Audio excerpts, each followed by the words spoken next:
troops. For his planning skills, he was posted to general staff appointments in the Directorate of Military Intelligence in the Army headquarters and in the Western Naval Command. For his technical acumen, he was posted as a senior instructor and had key responsibilities in the raising of the IT wing.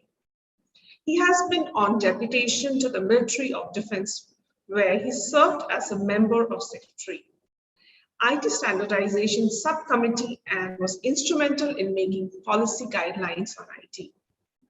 Subsequent to his career in the Defense Forces as an information security expert in training, audit, and governance, he took a plunge into the corporate and joined Hewlett-Packard. Currently, he is performing the role of the regional PMO lead in microfinance professional services. On the awards and recognition, he was appreciated by the Chief of the Army Staff for his innovative ideas and implementation to pay homage to the martyrs. He is also a recipient of the Distinguished Alumni Award from VIT University. On the educational responsibilities handled, he has been the Corporate Social Responsibilities India Lead for Microfinance and also served as the Chairman of VIT Alumni Association. I'm happy to introduce him with such great, a person with such great mix of experience who brings unique perspectives gained from various spheres of life and battlefield experiences to corporate governance and social responsibilities. I request Lieutenant Colonel S.M. Kannan to address the gathering. Thank you so much, Professor Tanishta Dasgupta. It was nice to hear my whatever introduction you had given me. It's very nicely summarized, and I would like to share some slides as we go ahead and take the subject further. Can you please make me the... Sir, your video is not seeing, sir. Your video is on. Yeah, I will.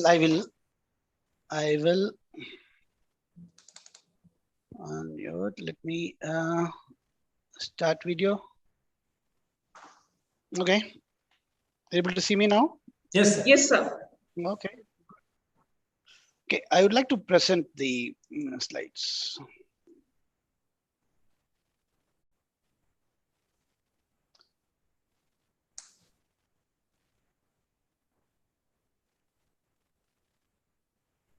I'm not able to present the slide.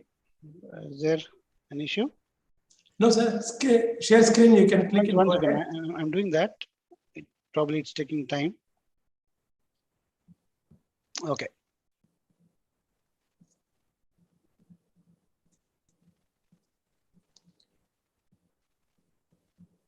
Yes, sir. We can see the screen now. Okay.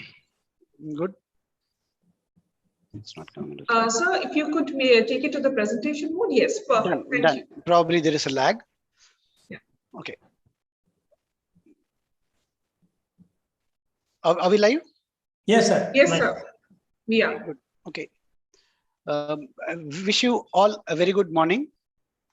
A special attention to the students who are going to join the VIT fraternity, and also the accompanying parents who are in the listening watch sitting next to the future bright stars of VIT and curious about their children's future. So, while we are talking about this session, I would also like to check with you, what is the live event that the whole world is focusing on these days? I don't know. We are on YouTube. Probably I can't see the chat in. Is the chat enabled in the Zoom? I'm not able to see the chat. In case if that can be enabled, we can allow the. So if you wish, we would enable that. Yeah, we just want to make this session interactive than being monotonous and running through a slide presentation. At least the people in Zoom should be able to chat. Sir, it is enabled now. Okay, let me see the chat window also. Okay. Yes, it is enabled. Okay, good. Anyway, while people realize that there is an opportunity for them to communicate and put across their views. I'll want them to keep one point in mind. Let's be specific to the point and then answer when we ask about something. The idea is to make it interactive, not to get onto a different track while we have this session. So here, like this, my question to draw attention here is to see that which is the active event that's happening anywhere, somewhere in the world that the entire world is looking at today. Well, what is the topic that's making news? Can somebody respond in the chat? Corona, COVID. Corona is history. No, it's gone. Like people are got used to it and they have adapted to the new normal. Olympics. Olympics. Wow, good. So at least so somebody is also keeping their eyes and ears open for what's happening around the world rather than getting restricted into the VAT world. And okay, good. On the topic of Olympics, what is exciting here for us is the journey we had taken into Olympics, and the number of medals may not be the on top of the medals tally, but then we are definitely doing much better with our achievement of having gone to regain entry to the hockey after 41 years. And it's the first time ever in the history that we have the men and women hockey. We do not winning the medals, but then we have gone into the semifinals. So with this sort of an achievement, it's not coming in one day. It's taken some time and efforts for the people to practice and get to this stage. And now I can remove this slide. Okay, fine. So with all these people who have become heroes today, it is not just overnight they slept, they dreamt something about, and they woke up and they become a participant in the Olympics. Somebody got a bronze, somebody got a silver, somebody fought well and getting prepared for the next round. I mean, it is not, because it is their consistent efforts they have been putting over a period of time that has brought them to this stage where they are able to make themselves feel proud and make the nation feel proud about their achievements. So if I have to draw a parallel to what, so one Olympic event, let's say talk about some sports event. It is not one long cross-country race, you are running a marathon, you are finishing. In life, we go across cycles and we have to do multiple laps as it's in a restricted arena. And if we see that it's a race that we keep running in the stadium where we do multiple laps to finish a journey. Like when we started our journey as kiddo, then when we started walking, it was an achievement. When we started talking, it was an achievement. And people were all praising you and say for your achievement. But then that's not the end. That was the beginning. At every stage, we had to finish one lap to graduate and move to the next stage, whether it is growing, whether it is evolution, whatever you can call it. It is ever evolving journey, and we keep practicing, keep running, keep rehearsing, keep going live, and then every finishing line is an achievement for you to celebrate as you step into the next journey or the next laps for your next round, next race. So it's a never-ending race. We were not born by choice. We'll not be finishing our journey on this earth by choice. But then in between, we'll have to manage, and that is by our choice, our wish, and how we want to do it, how we want to celebrate or crib about it. It's entirely in our own hands. So now, the parents who are there, if we talk about that race, you have now completed the lap of bringing your children with their school education, finishing their higher secondary education, and stepping into VAT for their graduation. Here, you are basically handing over the baton to somebody else to allow the baton and let the race continue, go forward. Here, what you need to remember is that you have taken a decision of handing over the baton to your partner, a trusted partner with whom you are handing over the future, the career prospects of your wards, your children, and you assume that it's there in the safe hands. So no assumption, it's a guarantee. Let me tell you, as a student of VAT now, and as being a chairman of the VAT Alumni Association in the past, and also as a parent of a child whom I had put through this journey. And incidentally, I would like to mention here that my daughter is also a VATN. She has completed her BTech in Computer Science and Engineering in VAT Vellore campus last year, and she is now joined Barclays, and she is working there.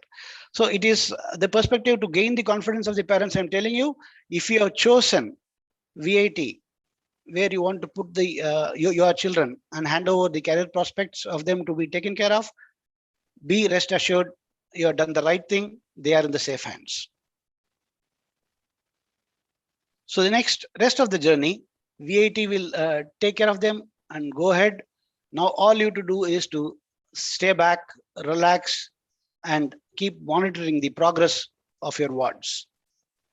Now coming back to the children, the student bright sparks of VAT, whatever is there in the past, good or bad, don't dwell too much about that. Don't worry about the past. You have no control. There is no undo button that life gives. If you have done something well, you have achieved something, take it as a blessing, take it as a motivating factor that helps you move forward and keep winning ahead. In case you have not done well, if you remember or recollect some opportunities where you are not able to utilize, or you have failed in some attempts, it doesn't matter. You have got the experience. You know what is to be done and what is not to be done. So learn that and keep moving forward. Just keep the past aside. Don't dwell on that too much. At the same time, don't panic about the future. Future, you don't have any control on the future. So you can't do anything about it, but you can be prepared. You can be prepared for various eventualities, situations, and equip yourself to face that, so that you are not caught by surprise. You are able to handle the situation effectively. Your response will be much better, well rehearsed, than being in a situation of facing it first time. So your preparation to face the future should be under your control, with your ability to handle it, with your preparedness to handle it. But don't get anxious, don't get into the panic mode. Life goes on, you'll be able to handle it, and you'll be able to learn, you'll gain experience, or you'll gain some successes with which you'll be motivating to move forward. All you have to do is live your today the way you want, with dedication, with a purpose for which you intend to be doing it, and do your best today and every day. Regulate your activities through proper planning and get equipped to handle the future. As parents, as I told you, you have done your best to bring the child to this stage and provided him the best path what you visualized, and it's the responsibility of the children now to go forward and prove it that they well deserved this backup and all your dedication and the support, and bring back laurels to make you feel as the proud parents.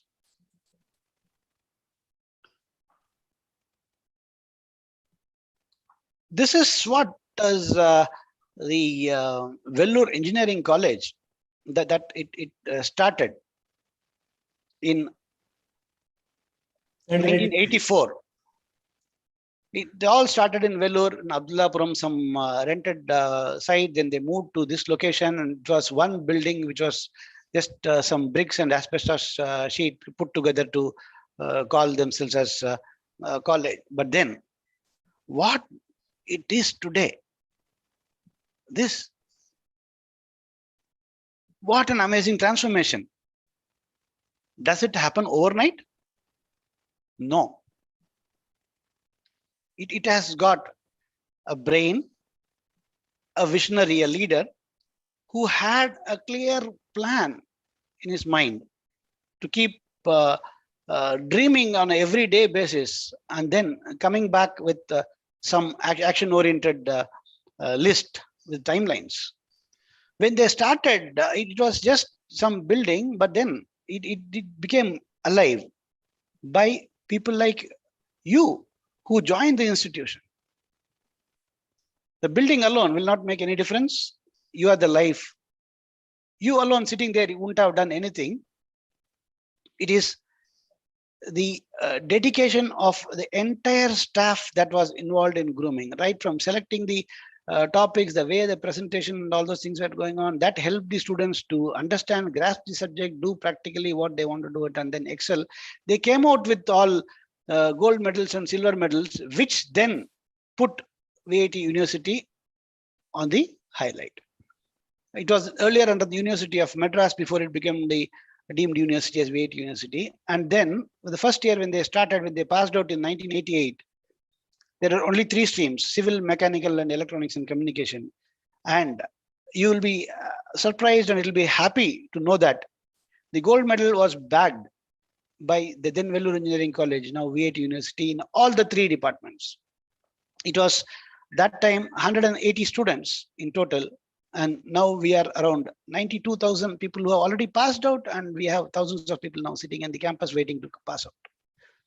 So with this background, don't you think that you have landed up in the right place, and you deserve to be in the right place because of your hard work, devotion, and proving yourself to be a meritorious candidate to be part of this fraternity? It is not just you landed up here, and definitely your parents and you would have done your homework, your research, taken feedback from people who are already gone through this, and then visited the campus somewhere, we saw the infrastructure, the facilities, interacted with the faculty to make the decision. With all this homework, if you have done this and you are still in a dilemma, just throw that aside. There is no dilemma. You have made the right choice, and you will never ever repent about this. Yes, of course, the students who are joining today, be prepared. You are not come on a honeymoon here. While it's a journey, be prepared to undergo the rigorous push and stress. It's not to harass you, it's to make you equipped, get trained well enough to handle the futuristic opportunities that lie in front of you. So when we talk about brand VAT University, the campus, I have interacted with some parents when they ask me, how does it rank with respect to various campus and all those things. So when we say various campus, it doesn't make a difference, because the brain or the directive that's coming from is one head. So it's not 4 campus, whether it is Vellore, Chennai, Amaravati, Bhopal, which is better, which came first, which came next, it doesn't matter. Whichever it is, you are part of a tiger. Whether it's a front leg or rear leg or left leg, right leg, it really doesn't make any difference, because you are identified as a part of a tiger, and that tiger is the VAT University. Nobody dare touch you because of the reputation you have built over years. So it's up to you to live up to the expectations of the university, past achievements, and then I'm sure with your determination, your zeal, and the energy with what you have come in, you will be able to add more feathers to the cap of VAT University and bring in more laurels for yourself as well as for the university. So when people select the campus where they have to go at, I mean, they may feel that, okay, this campus is better, that campus is better. That's all fine in terms of the ambience, the location, and all those things, in terms of academics, in terms of the personality development or the exposure that's going to be given to you as a student. It's not going to be a purely academic session done by any other ABCD College of Engineering. It focuses on ensuring the overall personality development, and so that you are industry ready, so that you are able to deliver far better compared to your peers coming from any other institution anywhere in the country. Be rest assured, you are in the safe hands. You will be molded, and it's up to you how to accept the directions, how to shape yourself for a better future. So this brings me to some topic which I just came across in a news article.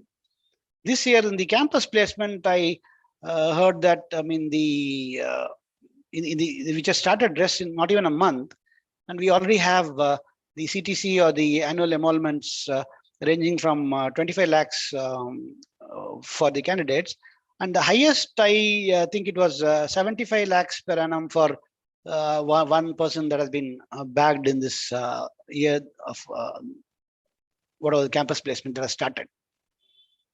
So that speaks volumes of it's not that you're entering the campus just for say you have done your homework and you've seen the prospects of campus placements, but then we are not here only for getting into a job. The career options vary from your research and your interest to do further studies, or it could be becoming an entrepreneur or getting a job, whatever it is. I don't know, whatever interest. But then whatever it is, you have an opportunity to explore anything, and they have adequate infrastructure and facilities and people to guide you at every step throughout your journey. And then if you are already done the research, I mean, you would have done this. I don't want to dwell too much on the career development part because there'll be experts who are exclusively handling that domain to talk about that, and they would have already covered it, I believe. So let me go on to the ranking. Under the NIRF ranking, which is being published by the Ministry of HRD, the Government of India, you will find that VAT is the #1 private university. And in the QS global ranking, it's an external body which assesses the performance across all institutions over the globe. VAT has found a place, a global ranking, and then that's a proud moment for each one of us. So here, like the Chancellor had a dream, he had a vision to bring in one college in Vellore, his native town, and then grow further to a VAT university as on date, and then establish itself and carved a niche for itself across the globe and earned a name. And now everybody knows what is VAT university across the globe in the academic institutions race. So this dream, it would have been useless had he said, okay, I'll think that, okay, tomorrow I need to have an engineering college in Vellore, I'll start on engineering college and then just sit down. No, it doesn't happen. He dreamed, and then once we go to sleep, we have dreams. And in this case, these type of dreams, once you have a dream, it doesn't let you sleep. It doesn't let you sleep means it doesn't let you take rest. It keeps you with that burning desire throughout to ensure that you always come up with action plan, and you have mapped it to some timelines by which you need to reach the next milestone, and you keep building it ahead. So every day there has been a growth that's been consistent and that's been moving forward. That's because of the vision. That is the passion. So I that way I consider our Chancellor Dr. G. Viswanathan as a role model, and he's been a great inspiration for his dedication and determination, the focus on which how he wants to do, and the clarity which he brings out, and that's evident from the way how VAT has grown up today. And that is something. And incidentally, if you interact with the Chancellor, whenever you get a chance, you'll be surprised, you'll be amazed to see that he is able to recollect incidents of his past 80 years where he has come across different people at what date and which year, when he met what, whom, and what they said, and what he learned from them, and how he has planned the next steps, and what corrective actions he has taken, made or mistakes he has made in the past, things like that. Amazing memory. Like at this stage, we tend to forget what we have now. If you ask most of the students what you did in a 12th standard, not even a year back, half of us may not remember the things, who said what. But then this today where VAT stands is because of these people who dreamed it. It is there in there. They breathe, they eat, they sleep with their dreams. So that brings them, and that makes them the achiever to this stage. Without talking too much of VAT history and getting you bored, let's come back where you're able to relate to. Similarly, like what the Chancellor had to bring his dreams from where he was, from Vellore Engineering College to that campus to where it stands as VAT University, you are also having a plan. You also stand where you are, and you want to come up with some roadmap. You want to find out the routes for reaching a destination. You identified a destination, you want to go there, but then you don't know how to go because you are not an expert. You don't know how to reach because nobody has told you how to reach there, because life doesn't come with a user manual. There's no user manual available giving us step-by-step instructions what to do next. Either you have to learn from your own experience, or you'll have to learn from the experience of the people who had been through this. We all been using Google Maps. Most of us would have used it for going from place A to place B when we don't know how to go there. When you've been driving, maybe your parents are there in the co-driver seat and you ask them for directions. They keep telling you turn left, turn right, and when you don't listen, you miss that step. Suddenly you find that your dad gets annoyed and he screams at you saying, I told you turn left, you've gone straight. Now there's a problem, you can't do anything, you're unnecessarily taking the longer route, it will be waste of time, this traffic, everything. They start screaming. And then as a person who is on the driver's seat, you say, oh, you get annoyed. Then come on, I'm also realizing that. But then you can't accept it, you don't want to accept it, but you keep struggling, then you take the longer route, you learn from your own experience. Doesn't matter. The idea is your intention is to reach the destination. Same is that as guided by your parents who are sitting in the co-driver's seat to drive you. So it is the intention to reach you there that matters, not the action. But the same thing, when you try to do it with a Google map for reaching from A to B, it will not scream if you miss a junction where you are supposed to turn right or left. It will amend. It will keep resetting the directional coordinates, and then it will give you a new navigation pattern or the route to which you will be able to reach the destination. It will tell you the recalculated path along with the time, extra time it may be taking and all those things. So what, imagine if the Google map also is going to scream at you saying that, hey, why didn't you turn left or why didn't you turn right? I told you to do this. What will happen? I'm sure if I was the one, if Google is going to scream at me when I am doing something, when I am driving, I'll say, shut up, Google. I don't want to use it. I'll not use Google at all. Because we think that, okay, it's annoying. But then Google doesn't have anything, no hard feelings or anything, no attachment. You go straight, you reach faster, you go longer. It's simply providing you when it's the situation. It tells you where you are and it tells you where you have to go and how to go, how much time it will take, and leaves it. But parents are not machines, right? Parents have emotional attachment with you. They're not coming, they're starting the day sitting in the car to you saying that, okay, today I'll get an opportunity to scold my child. No. They want you to reach the destination. They want to guide you. When they feel that I am telling you, I know the route, when I am telling you to take this path, you're not able to do it and you're doing something else, then it is sort of a disturbance. It's emotion that's getting attached, that gets triggered, and the response may come out. So it doesn't matter that you'll have to keep that thing in mind, that the action doesn't matter. The intention is what that matters. Whether it is Google or your guide sitting next to you in the form of a parent, or the teachers who are going to be grooming you, or a mentor sitting in the VAT, and your alumni whom you will interact with who are going to be guiding you further. It's not what they say and how they say, it's about their intention behind what they say and how they say, that you should take it in that spirit and keep moving forward, because their aim is to ensure that you reach the destination you wish to. So the parents, you can also chill. You don't have to keep pushing your children. You have done your best. You have given all the experience you had, and 50% of your experience has helped them, and your advisor brought them to this stage.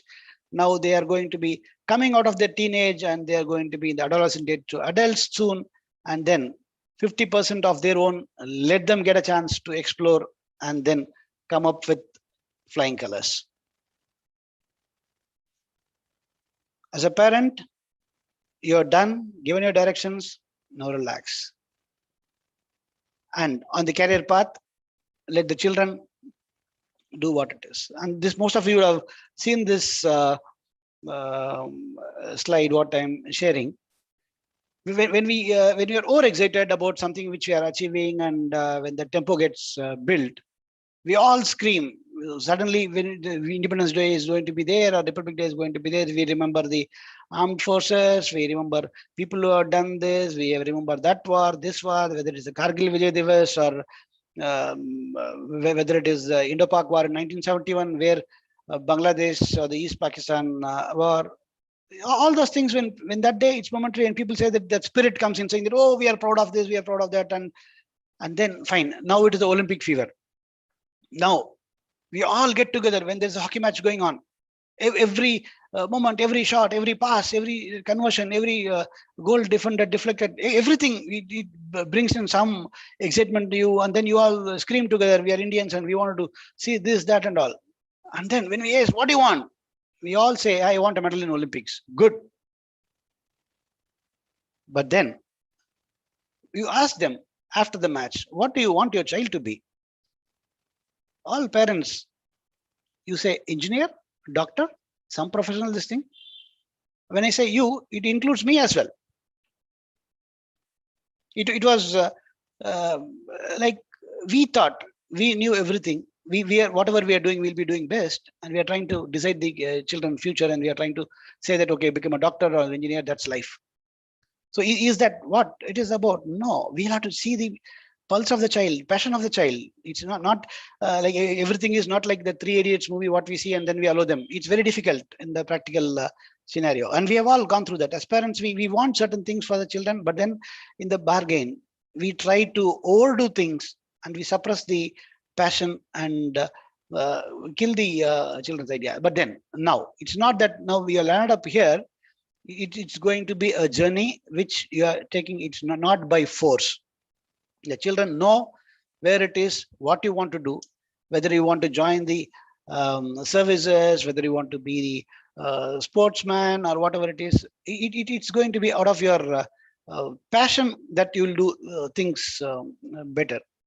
Say, in my case, when I was a student in third year engineering or final year engineering, there was a university entry scheme to join the defense services.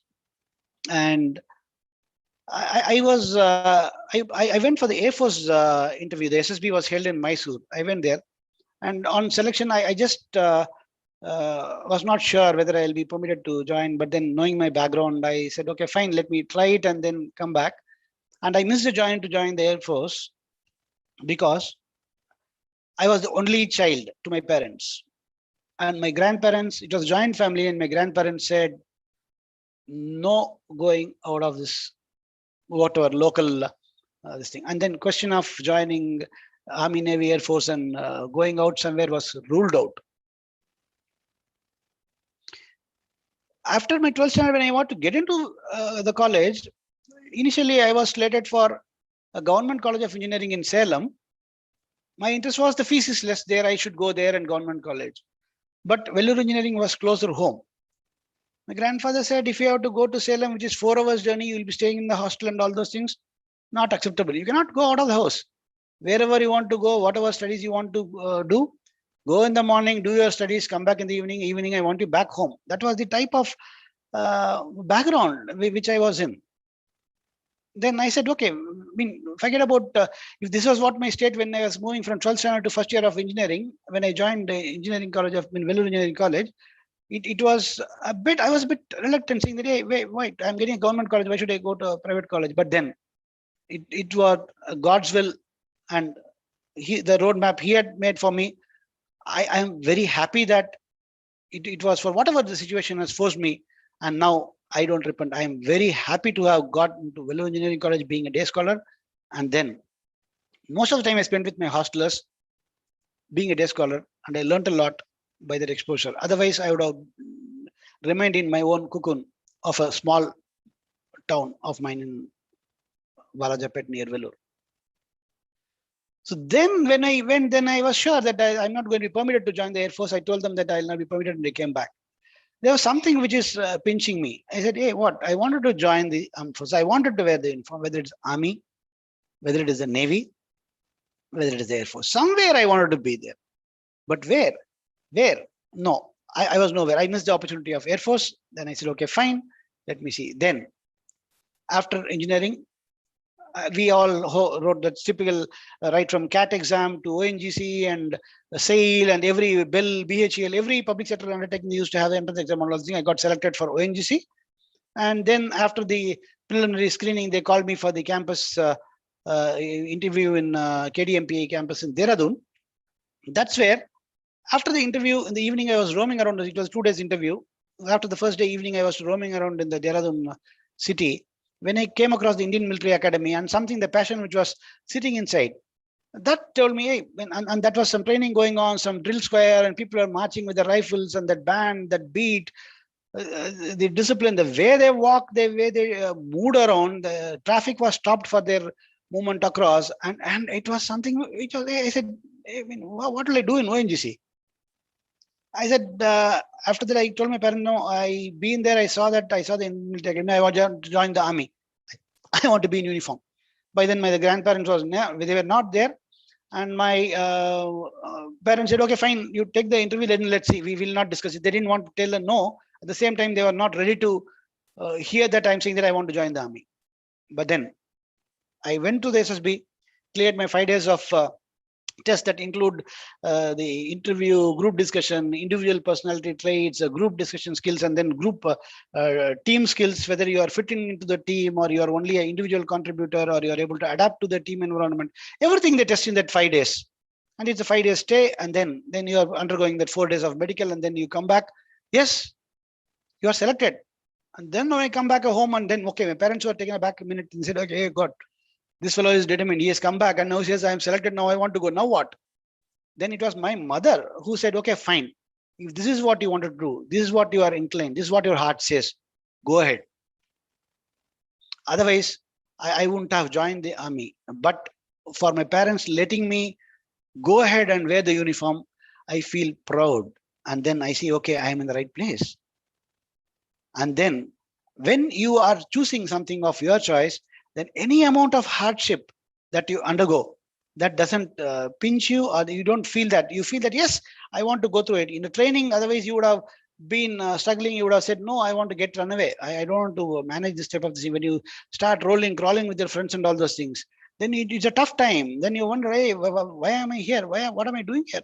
I don't want. But then at the end of the training, you feel that, yes, I am a better person. I have a lot of confidence on my own mental strength, the physical abilities, what I can achieve. I haven't seen this before. The mental robustness and their physical strength, what you have discovered within yourself, it tells you, hey, I can handle a lot of situations which I earlier was afraid of facing. So that way, I'll tell it is something. If it is the burning desire which is within you, and it's your passion, you want to follow it. When you go there, you will be able to do things much better without any much of efforts. It will come like a cakewalk. It will be seamless. It will be flawless. It will be fluent. You will be flowing with the flow. You don't have to face any resistance. Saying this, it's people have, at least my parents those days had a feeling that Army, Navy, Air Force, whatever the tri-services environment, it's about going to war, fighting, firing some bullets, go. Sometimes he may or may not come back. He'll get killed or something like that. And some in my hometown, some people who are there, they said, oh, Army means you can go drink and you can eat and that's all. And you can come only once in a year. You'll wear some uniform, carry some bed holder. No, that was nonsense.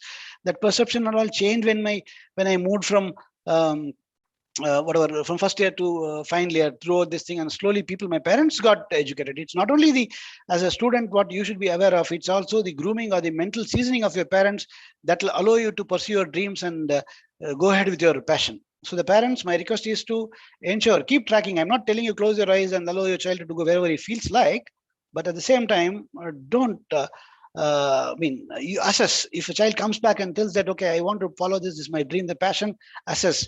Ask them, approach experts, and then take the opinion. Don't go with preconceived ideas because of your local exposures. Come out with experts, and VAT that way gives you a platform to interact, whether it is the TBI or whether it is the alumni network, which is going to help you. People are already there in the space. You don't have to look for any experimenting of this thing yourself, and people are readily available to help you and guide you on the next steps. And when we say they join the services, it's the future battlefield.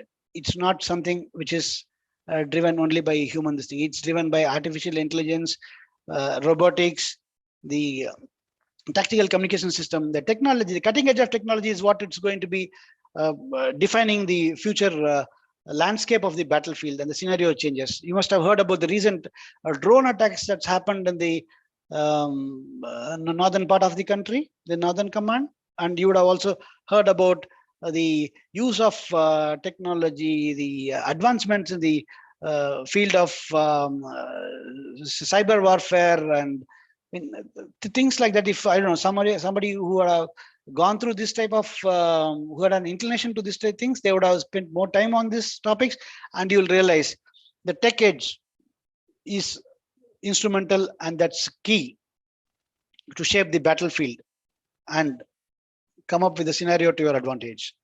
So as budding engineers, you have a lot of potential to come up with innovative ideas, to come up with solutions that can help bring in your ideas to convert into products that can help reshaping the battlefield. So if you have a passion to wear a uniform and then do something, as a technical expert, you want to say that your knowledge or your inclination that can help, you can join any defense services, whether you want to be a fighting force, whether you're a supporting force, or you want to be in the defense research and development, the DRDO labs, wherever it is, you can always do your bit in giving back to the society, not that to the country. You can make you and your parents also feel proud of what it is, and by being in uniform, being in the services. From this background, I am bound to get attached, and with a lot of interest. I would have spent more time than what was required on this subject, and I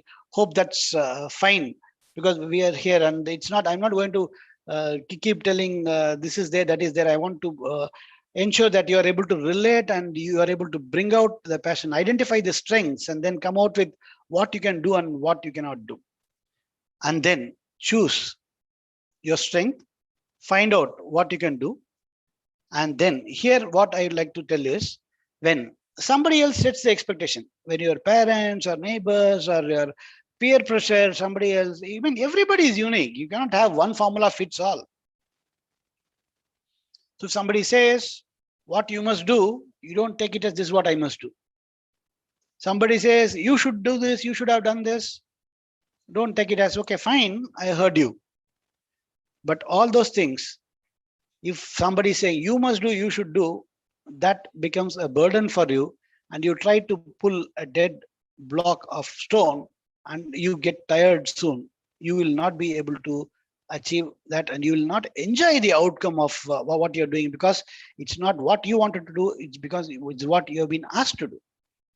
So what makes the difference is, pick up something and see, convert this into something like somebody saying must do and should do, and you build your own something as want to do.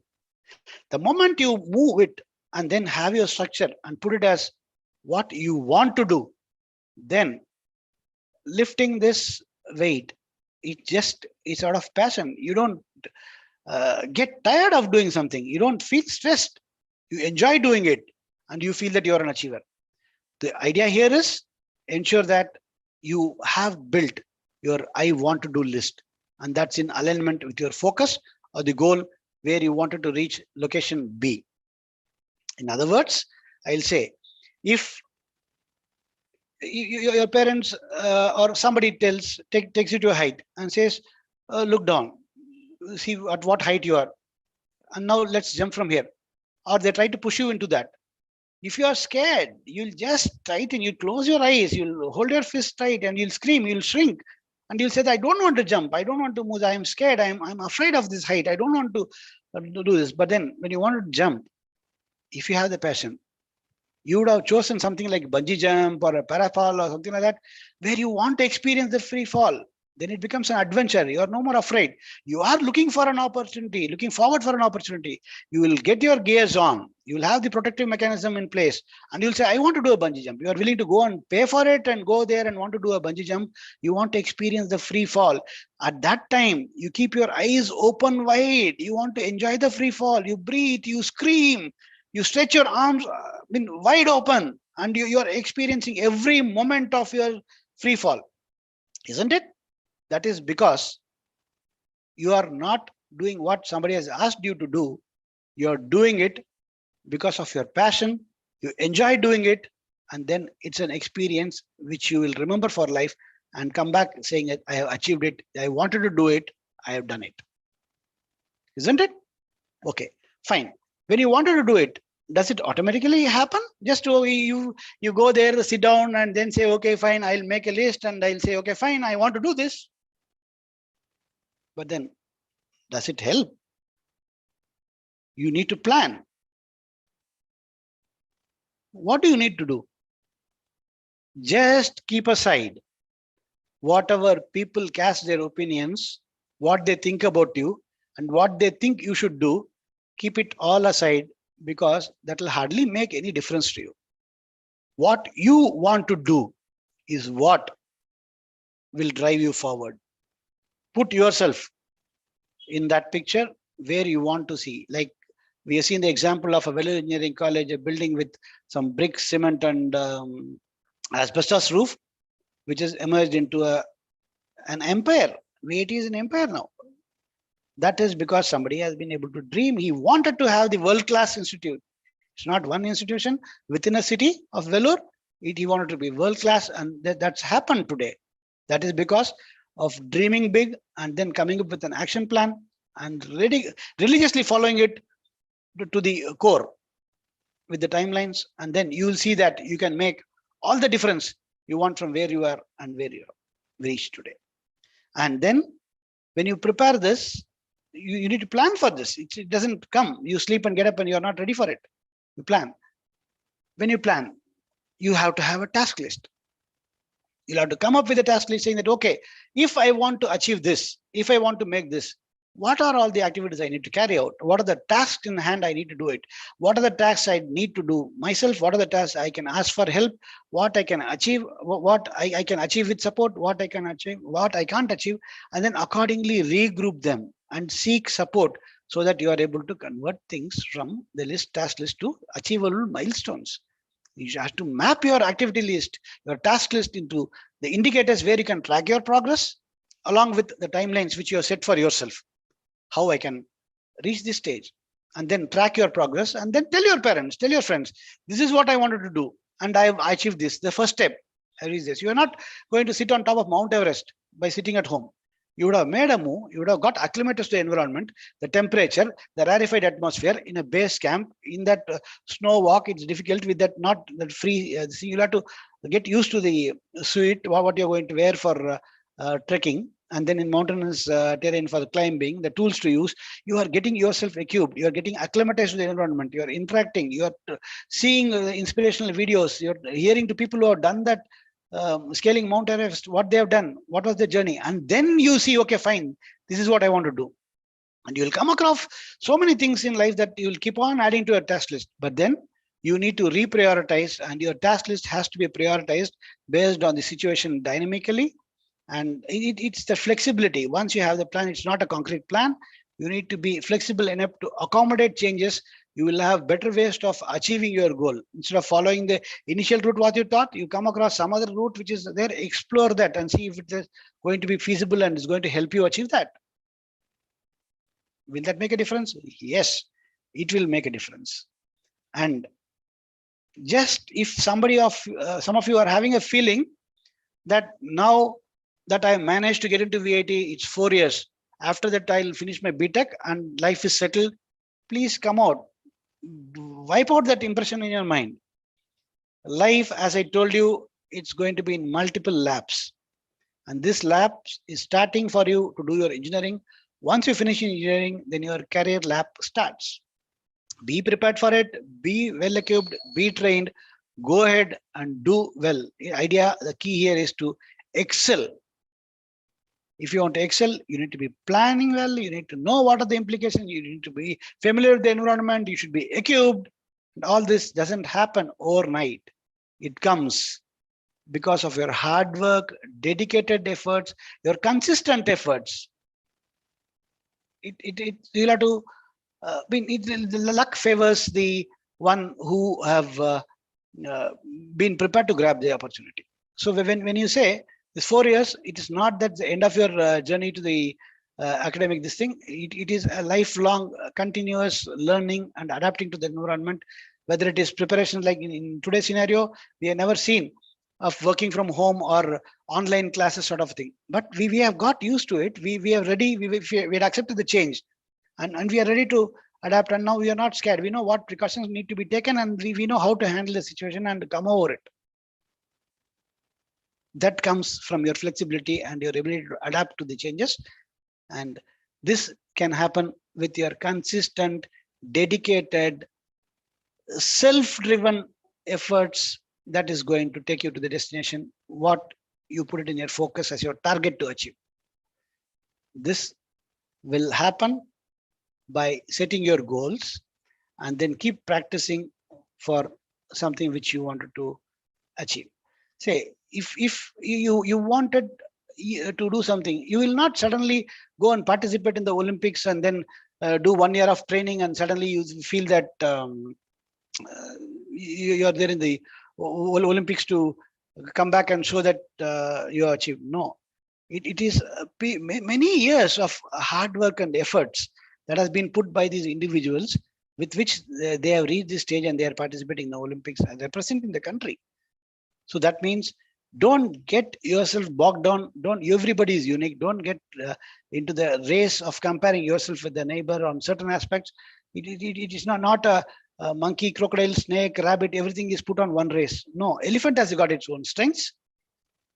A tiger has got its own strength. A crocodile has got its own strengths. So you know what is your domain, where your strengths will be applicable, and what you want to do it, and then compare yourself as what you were yesterday and what you are today. Every day you should be able to see that I am doing certain things, I learned something better, and then I'm better compared to what I was yesterday. If you're able to do that, then you are on the right track. And that is what I don't want to keep giving too much of moral lecture and bore you. It is luck favors the one who are prepared. Luck is not anything else. It is your planning, your preparation, your practice, your devotion to the goal. And it is not something you have practiced one particular shoot or something like that, sitting somewhere, and then you are going for playing something. No, in a match which it is there, you have been practicing repeatedly a particular thing and excelling it. So you are going to derive the benefit practicing one corner shot, one penalty shot. You would have practiced hundreds of times, thousands of times, and then you excel and you see that I want the ball to go, I want to hit this particular ball in this with this particular force in this particular direction and this part of the net. Then by practice you would have mastered it. Whatever you do, try to do the best. Try to excel in that particular. You should be an expert. So then when you get an opportunity that clicks, you should be able to grab that opportunity and convert it, utilize that window of opportunity that opens. When the opportunity passes through, it's only your alertness to grab the opportunity that's going to help you. Opportunity doesn't come and tell you, here the window is open, now come and score a goal here. No. So that's what we people call it as luck. The multiple opportunities that you're going to come across and your ability to grab it by your preparedness is going to ensure that you're able to achieve your goal. For that to happen, first, come out of your comfort zone. All these days, you have been there with your parents. You have been restricted to your own home environment, most of you. Have not been to a hostel, most of you. But now, when you come here, you are going to interact with a different set of people coming out, and then you are going to explore something. You will make mistakes. You may feel bad. You may be depressed. You may enjoy the new freedom that you have got, but then you are here with a purpose. Bind your activities to the purpose, and you'll be able to reach your goals. Interact. You'll get an opportunities to interact with a diverse crowd. People coming from different backgrounds, different regions, different languages, different exposure, different skill sets, different way of thinking. Like all those things matter, because all these years when we have been restricted with your parents, you go there, come out of a small cocoon, come back into that, and then you're limited to your homogeneous crowd, where the entire crowd thinks about one particular problem and they have only one particular solution. They don't have different ideas, because everybody, but then the advantage of this type of environment is that everybody thinks alike, and then there is hardly any disagreement. Everybody agrees to that. That's an advantage, that's a disadvantage. But then we'll have to try to get the best of all the worlds. Being in a heterogeneous crowd, You will feel whatever all these days you've been telling, somebody was listening because you are a topper in your school. That's why you've been able to do well and you've been here. But then you may not be the topper here. Doesn't matter. You are not comparing with somebody else who is a superstar from somewhere else. No, you should try to network and then learn more from his different way of thinking, because there will be multiple views which you will get to hear from them, and different ideas will emerge. See what helps you, what more you can learn, how different is it's going to be when you are going to think about achieving certain things and identifying different ways of solving a problem that you have in hand, which you have been thinking of a known solution. This is how things are supposed to be done. We have been doing it because that's how we have been told. That's how my school has taught. That's how my parents have told me. Now it's a big canvas. It's open to you. It's up to you to pick up ideas, then come with your creativity to see what suits you and paint the canvas and convert it into the picture the way you dream you want to see something in front of you. So there's a lot of scope to learn by interacting with this cross-cultural population, which is available in this VIT environment. Please avail this opportunity. Nobody is going to come and force you to do certain things certain way. It's up to you to grasp the opportunity, go there and interact and learn. Come out of this local narrow domestic walls, explore the interaction with the heterogeneous crowd, learn. Every day is a learning. With this interaction, definitely you will feel that it has helped you improve your skills. One, listening skills. All these days you might have been telling, okay, fine, this is what it is. I'm telling you, shut up, listen to me. No, you may not have that same smooth this thing, because other people are also thinking that they are the best and they'll have their own views. But then it is not putting your views alone. It's the listening skills that is going to help you, which you'll definitely pick up by this environment exposure, and you learn and your horizons will suddenly widen and you'll see that there is a new door that is opening and you're able to see a different world. The perspective changes. Your readiness to face the world changes. Your confidence, it improves. And then the way you are presenting your views also improves. That makes a difference when you are going to get into the corporate world or any other environment, which is going to throw, you're going to be individually fighting your own battle, and there's nobody going to keep accompanying you throughout your life. You are an individual, you are unique. You decide what your destination is, you decide what you want to be, and you start planning accordingly, you start preparing accordingly, and you grab the opportunity when you come across. All this will happen when you do an internalization. You reflect. It doesn't matter you've done a mistake, you missed something. At the end of the day, you try to sit down, go through it, think about what happened today, what I wanted to do, what I have done, whether I have been able to achieve something. Okay, good. I'll continue doing more of it. It's my strength. If I have not been able to do something well, fine. What is the mistake I done? How I could have done it better? What would have helped me? How I could have done it in a different way? Probably the results would have changed. Think about that. Then that internalization every day, at the end of the day, before you go to sleep, peacefully sit down, spare that 5 minutes of yours without any disturbance. Just run through what happened from the morning till the evening. How does it align? How is it helping you to shape up your thing? Whether it is preparing for the test or doing a game or participating in the club activities, whatever the exposure that VIT is going to give you. A lot of club activities will be there where you will get this exposure. Then come back. What is the learning? How is it going to help you? Whether it is aligned to your goal, how it will help you to move forward in that track. How many friends you made it on that particular day? How are your interests aligning with them? And what interests you have shared with them and what you discuss? That internalization on a regular basis is going to be helping you. These type of moral lectures and there's motivational talks you will keep hearing throughout life. You would have heard enough of it right from your whatever class 9 onwards, and this one more lecture. The moment you start feeling that, you will not internalize. You will have to absorb. The impact comes only based on the ability to absorb that reflection, the way you internalize, and then you participate in your network and then say, this network, I am coming back. I'm going to explore. The alumni is present all over the globe, across every country there, every continent. We have people sitting there. So if you want to go for your higher studies, if you want to go for anything else, you'll have to express your interest and you'll find out there are people sitting with that, and then you will be able to network. Build your network, participate, not that you get into a network and see what's happening. So people, you may be noticing what's happening, but you will not make your presence felt. Your presence will be felt. It doesn't matter. You may ask some silly questions.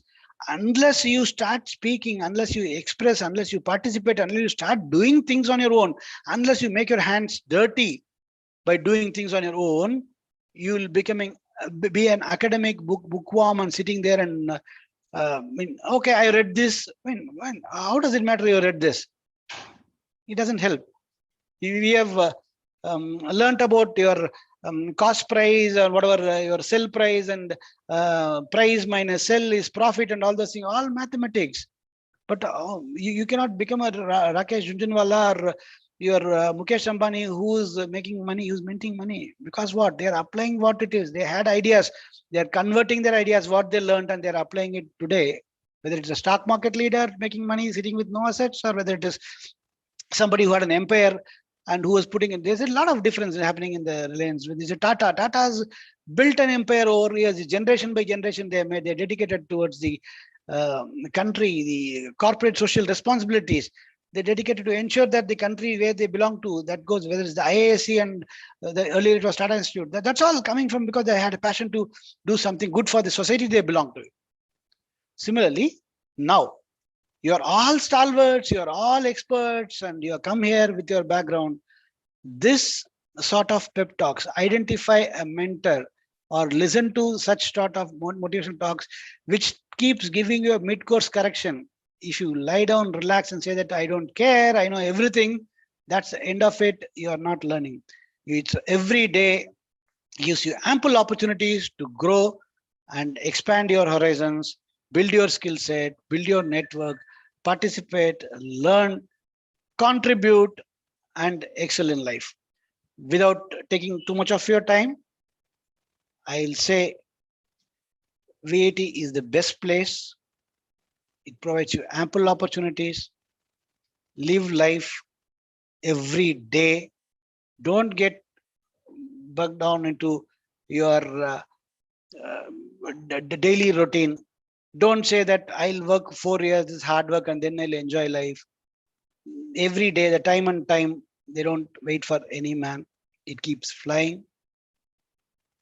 To highlight the points to remember or the takeaway from the session. Identify your strengths and passion that give you a true sense of fulfillment. The changes you want to bring into your life, to the society, irrespective of how big or small, start doing it. Have a plan, record it, revisit, prioritize, have some milestones set, track your performance, and see whether you need any mid-course correction. Seek out for help whenever you are feeling that you are lost, you don't know how to proceed. Don't sulk in isolation. Come out, speak, reach out to your mentors, your guide, or your friends, your alumni network. You get into that. They'll tell you whether it's an entrepreneur, TBI, reach out to the TBI. They'll tell you if you want entrepreneur dreams. They'll tell you you can start having your own startup when you are there in the institution itself. How the world sees makes a small difference to you, but how you see yourself makes all the difference. You can't be perfect everywhere all the time. Agreed, accept it. But you have to make sure some way you are definitely better compared to what you were yesterday. Continuous improvement, consistent efforts, dedicated to your aim, remaining focused. These small things are the ones that will make a huge impact in the long run. A religious effort on a daily basis for many years will take you a long way than trying to do a quick sprint towards the end of the timelines and trying to reach something. You'll get exhausted. Keep focusing on your goals. Doesn't mean that you'll lead a mechanical life or monotonous life. No, every day, as I said, is to be enjoyed. You will never get back your college days. You have to enjoy every day. You will have to enjoy your college life. You may not remember what you learned in a particular subject or what exactly some particular instructor said or how much marks you have scored in any of the subjects what you did. But then how that subject is relevant to you, how you are going to apply, how it is going to facilitate you to reach your goal, how much is mapping, and how you fought your friends, and what you learned from that experience of fighting, how you earned friends, and how you conversed, and how it has made an improvement in you. That is what is going to make a difference. And you will laugh at yourself, and when you recollect all these things after years, when you have your batch get together or reunions, these are the things you will laugh at it, and that is something what you call it as life. Don't get into something in your room and keep opening books. And I'm not saying that you should throw your books away. I'm telling you, don't become bookworms. Don't become academic tigers. It doesn't help. Focus on improving your overall personality. Have a work-life balance. Focus on improving without missing out on the purpose of your existence there in the university. It is, yes, definitely to earn your degree. At the same time, no compromise on your other skill developments and the opportunities you're going to grab. Explore everything. The key here is know how to balance so that you don't get sucked into entertainment or distractions. Enough opportunities get distracted. Good habits, bad friends.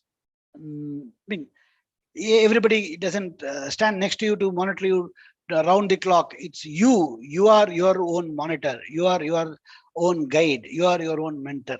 External help will always come, provided you know what you want in life. So don't get distracted. Enjoy every day in your college. This life you will never get back. And as I told you, it's a race which you keep going in track. Don't lose track. Every lap is important. Focus on that particular lap. Live your present. Don't worry about the past. Don't be concerned about too much of the future and be anxious.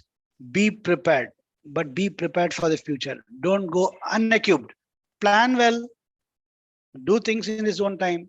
Remember, a time for everything and everything in its time. Every activity you want, you have your schedule, do it. Give some time, whether it is internalizing, as I told you, recall what you have done in the day, and then see how it's going to help. If you want, you make notes. If you want, you mark it somewhere. If you want, you tell somebody, this is what I want to do. And then, unless you revisit your goal, unless you revisit your roadmap you have made, unless you assess yourself where you are there standing today with respect to your milestones, whether you are on the right track, you will not be able to make progress. And the progress can easily be, it's not rocket science. I don't want to spend too much time giving you a moral lecture. You are all ready for this new phase of your life. But understand that sometimes it can be overwhelming, and it's absolutely normal. It's okay. Talk to your near and dear ones at home, at college, about anything you feel that you need to share. Never ever get into your room, lock down yourself and suffer in isolation. Whatever it is, express, come out, bring out your problems. You'll find solutions with people who have already gone through it or who are aware of this. They'll tell you the solution. You don't think that you are the only one who are facing. There is no man on earth who doesn't have a problem. Everybody has got a different problem, and everybody is able to overcome it by the solutions they have in hand, which they do it by themselves, by their experience, or by the learning from others' experience and then adopting it. The willingness to be flexible, to adapt to the environment is really going to be important. A sound mind in a sound body. Remain yourself fit, and then have your food in time, sleep in time. All those moral lecture like a parent you can keep giving, because as a parent also I can keep telling you all these things. But then your age, you will feel that okay, this is all monotonous routine talk. You have heard enough of it. We have grown up. We are adults. We know what to do. Fine. We give you the freedom. We give you that liberty to do it. You decide.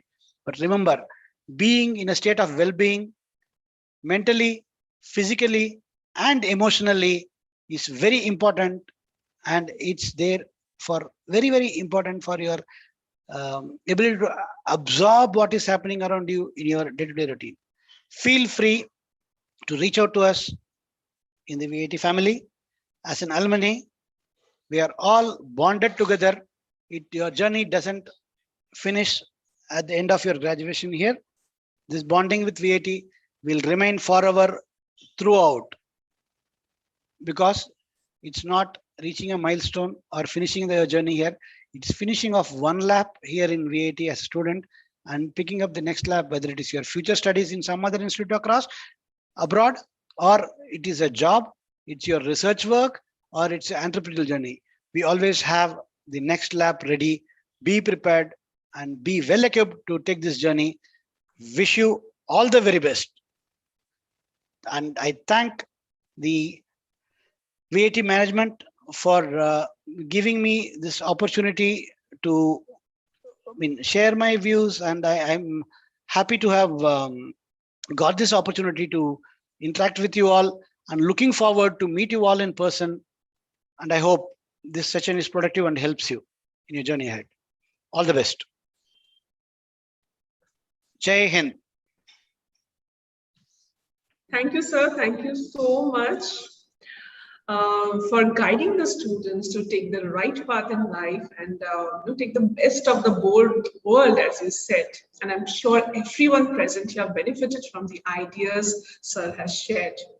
As sir has advised, let us take this opportunity to become the part of the diversity that the campus is going to offer and become global citizens of the future. Thank you once again, sir, for taking time out from your busy schedule to interact with the budding engineers of our university. But before you go, we have a couple of questions from the audience for you. So I would like to request you to answer some of the questions. I'll just read them out. The first one is the placements at VITAP. Is it same for all the campuses, and what are the placements, how they happen? If you could talk a little about that.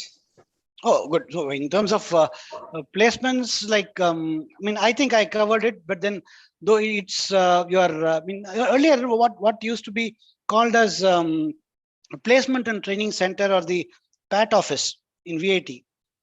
It's no more a PAT office. It's become a career development center.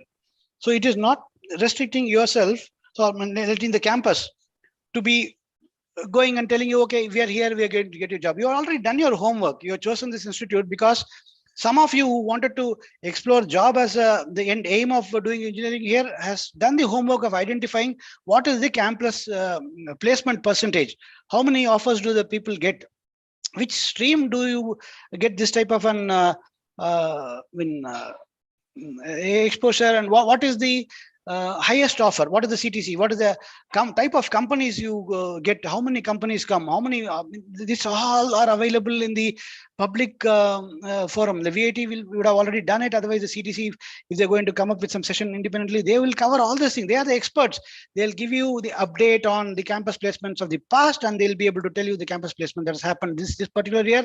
As I already mentioned, I read somewhere that it was some 25 lakhs was the package that the top companies have offered, and the highest offer what I read was, I think, 75 lakhs per annum was some company which has offered for something. Oh, excellent. Fine, you should be more than excited to hear this type of news. But then imagine the situation if you are not interested in going for a placement. Then your focus is not about campus placement. You're interested in exploring the if your entrepreneurial journey, you're interested in exploring the technology business incubator facility that's available here. So which gives you a platform to interact with people who are there in the industry, the experts who have done that business and who are there in the domain. They give you the practical expertise, what they have gone, they share their experience. It's an opportunity for you to interact with them so that you don't experiment, you don't reinvent the wheel. So you are going to get to the TBI, interact with them, and they're going to tell you this is already existing. So and so person, whether it is, say for example, if a computer science and engineering has got it's not one subject like earlier when we were doing it as electronics and communication. Computer science was one subject. Then computer science evolved to become an independent field by itself. Then within computer science core, now you'll find that people have some stream which is dedicated to data analytics, something which is dedicated to information security, something is about AI and ML. So there are different streams for you to specialize. Again, don't get into the rat race. Don't look at your neighbors. Like when my daughter and all, she wanted to join some particular field. Why do you want to join? What she says, okay, my friends are doing this, so I want to do it. What do you want to do? I don't know. You tell whatever you tell me, I'll do that but my friends are doing this. No, come on. So otherwise, she was. I coming from electronics and communication background, I was wanting her to do core electronics and communications, but she said no, I'm not interested in electronics and communication. I want to do only computer science. Why? Initially, she said, fine, I was not accepting the reason, but just because your friends are doing it, I'll not accept it as a reason for you to follow. You come back with some good reasons. Then she did the homework and come back and said, okay, yes, I have this future in this, I can do analyze data. It's all about information warfare. Whether it is your data, what is available in the public domain, it's going to help you shape the perception you're going to manage in the social media. It again depends on how you manage it. And then this data is going to be powerful, and the insights on this data is going to come from the way you are going to analyze the existing data, see the pattern, what has happened. The data is going to tell you what has happened in the past. It tell you historically, this is what is the pattern, and that's also going to give you insights. This is what is the pattern. This is what is going to be the likely future prospects, or the range, how it's going to span out. It's about predictive analytics. It's going to allow you to predict how the future is going to span up at this pattern as on date. And it will also help the experts to come up with prescriptive analytics. They'll tell you in this type of a situation, what you should do. They'll prescribe, do this, do that. So that way, if you're going to fan out, this type of an opportunity will keep changing. It depends on whether you want to be an entrepreneur, whether you want to get into a job. And again, getting into a job is only a passport or a platform which the university gives you. Entry, it doesn't help anything. You will feel happy, you will feel satisfied only when you are able to achieve something. You have an outcome which the organization that has hired you feels proud of. They'll say, okay, I go to VIT, I hired it. I hired this person because of the skill set. Yes, it is not academics. It's because of the overall personality development. It is your ability to convert your knowledge into output. Practical, you're ready to walk in. It's a product that's ready to show output. That is why people are paying the premium and then coming here and then giving you the higher packages compared to other universities and picking you up. So definitely that there comes with an expectation. So that expectation, when it is being thrust upon you by an outside agency, then it becomes a burden. So if it's aligning with your interest, pick up that job, that dream job or super dream job that you're going to pick up. You should be able to excel because it's aligning with your dream. If it is in that field, you get an opportunity, don't run after money. The money you can always keep getting throughout. It's not a one-time entry when you go into a job. It is how well you do in the job, not an entry, how well you do in that lab. Now you are focusing, you are looking for the finishing this lab as a VIT graduate, do this. And coming to this, it doesn't make any difference for the campus because it is the brand VIT that's going to make the difference. Thank you, sir. Thank you so much for explaining how it is important to focus, not just after getting salary or pursuing something that our friends are doing. We need to understand something beyond that. Thank you so much.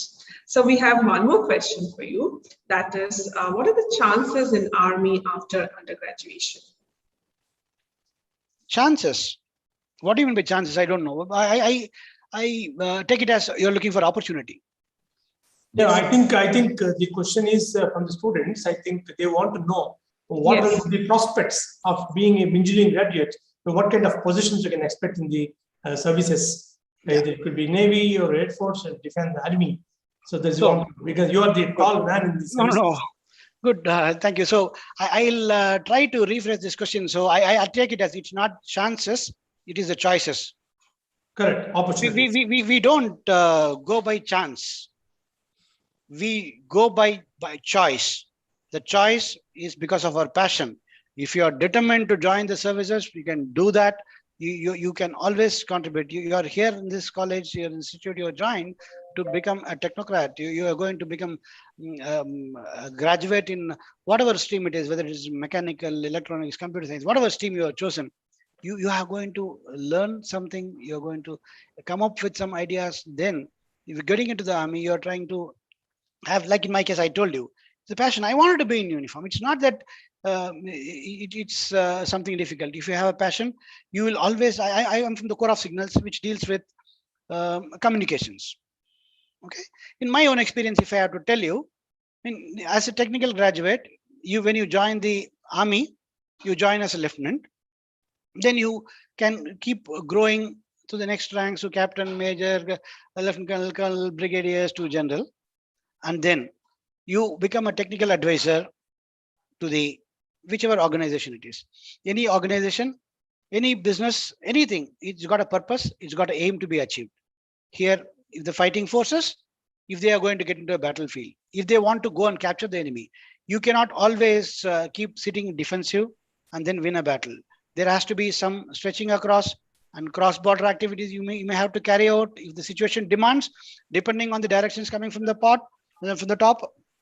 You'll have to implement. When the fighting forces are going to go stretch beyond their current position, they need to remain in communication. They need to be aware of the battlefield. They need to be having the exposure. They need to be able to visualize what's there. Your radar, your having a battlefield in front of you in your war room, seeing that you simulate. You should have the data about your enemy's battlefield scenario, the strength, the deployment, where you are, where your resources are, what your strength, how do you match, what are the options available when you are going to explore and attack across border, depending on the situation that demands and the command decision taken by the theater commander or whoever it is. Then you are going to support. You'll have to provide that infrastructure. You'll have to provide that facility. The engineers are the ones who are going to lay the roads. You are supposed to build the helipads. You are supposed to provide them bridges. You are supposed to give them water facilities, and the signal score of signals is supposed to provide them the communication. You are not having a lines laid out, whether it is a fiber optic communication with higher bandwidth, which demands it's not only a voice communication that you are dependent on. You need to capture things that's coming across border. You need to dynamically bring out that information about various target locations, your own resources, how far, time to target. Calculate all those things. These calculations are going to be available to you as the ability to process your information that's available and present it pictorially for the commanders to take decision. So your communication infrastructure, the ability to provide instant communication, the ability to interpret the data, the ability to visualize the options available, the probability to explore the right option, saying the advantages, disadvantages, presenting him the insights of the current situation. That is going to be done by the technical arms. Now, as a technical person, do you feel a role to play? Whether it is in the Army, Navy, Air Force, do you have a role to play? And are you going to facilitate the commanders to take decision?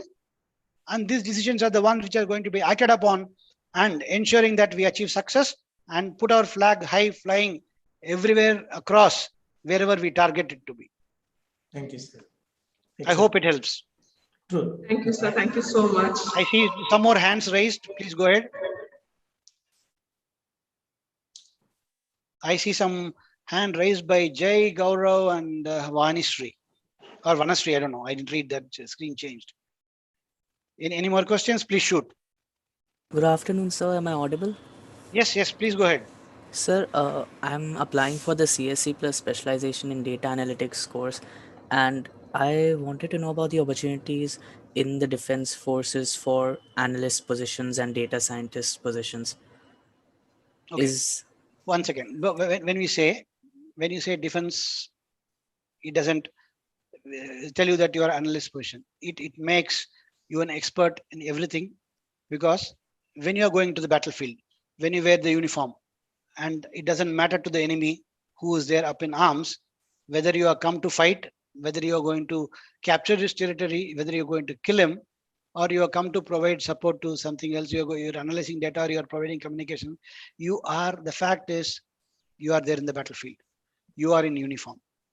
So if somebody has to cut off the command decision, what they'll target is the communication infrastructure.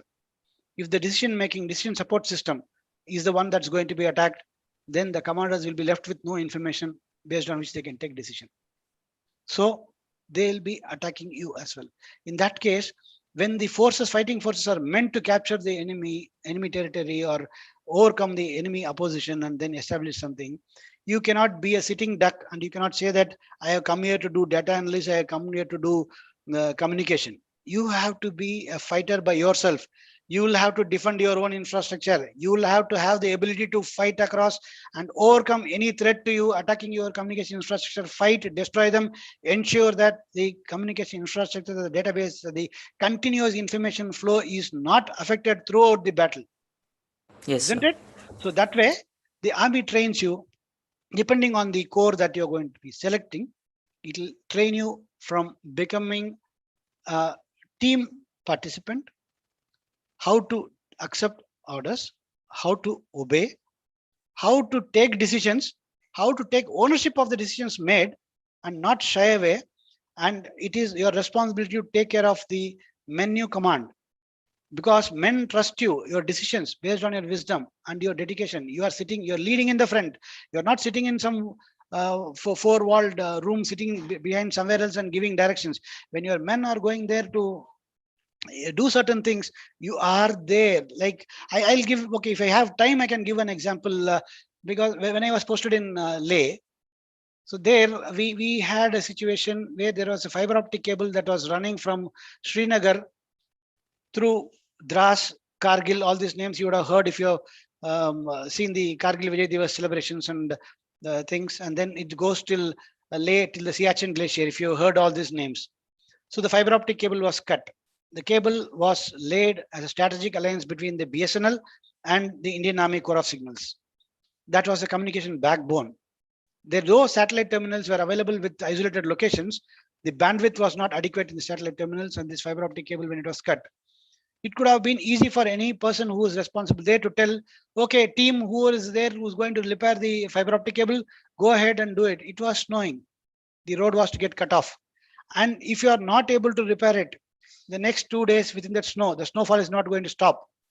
It's going to grow more and it will bury. Once it's buried, you are not able to restore communication. The ice will solidify, and then you'll have to wait for the summers to come back and reopen and then go and fix it. We don't have that luxury to wait for the next 6 months. So we had to go on ground. You can't sit here and tell people go repair it. Then I said, okay, fine. This is the situation. I said, okay, come on, let's go. I said, Sahab, aap kahan ja rahe ho? Chalo, jana hai. I want to be there. It is not that I am going to do a joint or going to sing. My presence there in front is going to make a difference. When I walk, I stand there in the snow. I sit with them. They understand that it is not somebody else is told you to do certain things. It is they understand that that's important. There's somebody is standing next to me. I don't eat till the time the people who are working on it finish. I tell them, okay, you finish your meal. Give them the warmth. Give them the heating devices that are going to help them do their work. Otherwise, your fingers are frozen. You're not able to do in that extra clothing. Your hand become numb. And then the energy that comes in is saying, hey, why? My boss is standing next to me. It's not a boss. They consider you as a leader because you're leading in front. You're leading by example. You are not sitting inside some heated compartment and saying that go and repair it. You're standing next to them. At the same time, you're not breathing down their neck and asking him minute-to-minute feedback. What's happening? No, you trust them. You give them, your presence is going to give them the difference, saying that, yes, I am not alone. I'm here for a purpose. And the purpose is given by the fact, the weightage, by the fact that the head of the establishment is standing next to you and he is not breathing down. He is allowing you to do your own job at peace and he is there. That means I am not left alone. If the road is going to get cut off, it's not something it's going to, I will be left alone. I have a backup mechanism. The trust, the ability for army person to do well in isolated locations is that the trust in the organization, the confidence, the ability on their leaders' dedication to take care of whatever your requirements in back home till your family. It's a family, it's a bonding, it's a team spirit, it's camaraderie that comes in. The esprit de corps, the values, that's where the team, as individual contributor, you may be a superstar, but you'll have to fit into that team to understand you mutually support each other to survive. It's not that you alone. When you have to go into some fire, you need to be having somebody supporting you to give that cover fire so that you can progress. Then you'll have to be in that cover role for somebody else to make the progress. Similarly, in any technical role, it's not that you can achieve everything. You need somebody who is going to be engineering this communication channel. Somebody is going to be operating this communication channel that has been built. Everybody has got a role to play. And as a team, only will excel. So there's nothing like a data analyst role. Depending on your inclination, you have to be first, get yourself exposed to anything and everything that comes, that situation throws at you, and be able to handle it. And in the process, there are opportunities, there are roles which will involve database skills and your analytic skills, which can be helping in making the decisions for the commanders. Yes, there are opportunities, but there are no clear-cut role that you will do analyst job throughout your service. Thank you, sir. What you demonstrate. Thank you so much for explaining so clearly and with so much of patience each and everything. I'm sure our students benefited immensely from your session. Now I request our respected registrar, sir, Dr. C.L. Vishivakumar, to say a few words. Thank you. Thank you very much, madam. This is really a nice occasion to listen to our elder brother, Valiatan, Hiriyanna, Periyanna, Peddannaya, Badebaya, whatever you call. This is a nice opportunity to listen to. I really admire listening to Lieutenant Colonel S.M. Kannan. This is the third opportunity of listening to him. I'm sure the respected parents and dear students attended this session either on the Zoom line or direct YouTube live.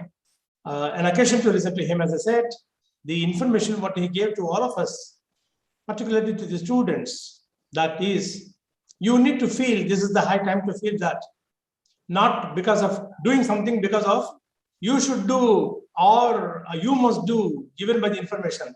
Yes, see this, proud. Yes, Lieutenant Colonel S.M. No, now I was speaking about the, this is something which is representing Ladakh. And then this is what we are talking about, the communication, what we had been there. And this is what is the strategic optical fiber that was laid. And this is your communication links that have been established. Anyway, so this is only to, I suddenly realized that it's just in a reaching distance just behind me. So I thought I'll share this. And this is what, as a memento, what we have from our Kargil days. So yeah, because of the sacrifices of these people like this, we are all able to breathe here without peace of mind, and we are all protected. And this is the opportunity to really thank beloved management inviting Lieutenant Colonel S.M. Kannan, veteran. Today he is with us, and we all happen to have very good listening. The important point, as I was mentioning, you need to feel that somebody shall not ask you that, saying that you must do, you shall do. That must be within you to feel that I want to do it. Then there is a very possibility of bringing the expected results into spirit. That's what he tried to imbibe in you all. And then the other thing is bonding. He rightly mentioned the institution with which you are allied now today, you must have bonding, so that the more you hold the finger of the institute, the mother will take you further. And really, he happened to show all of us the handing over of the baton to the follower or the person forerunner. That is nothing but here the lesson to the parents and students, including the teachers. We are all supposed to take very good care of the young budding engineers, lawyers, commerce, business administrative students. All are attending this session here. This is a very big session and very interesting, very thought-provoking, and very real, and at the same time live session. We are all on behalf of the VET administration thank our elder brother Lieutenant Colonel S.M. Kannan. Thank you very much for your valuable presence here and valuable input to our budding engineers. We all pray the Almighty God to see that you are presenting in this session in campus in the days to come. Very soon, in a semester time, they may be able to join the campus. We'll be having you, sir, in the campus again. Thank you very much. Thank you very much. Jai Hind. Jai Hind. Thank you, sir. Thank you so much. Well, for the audience, the next session starts at 2 on MS Teams by the Students Welfare Team. And please note, tomorrow's session starts at 9 a.m. on Zoom. Okay, so today's next session is at 2 on MS Teams, and tomorrow's session starts at 9 a.m. on Zoom. So we'll catch you tomorrow.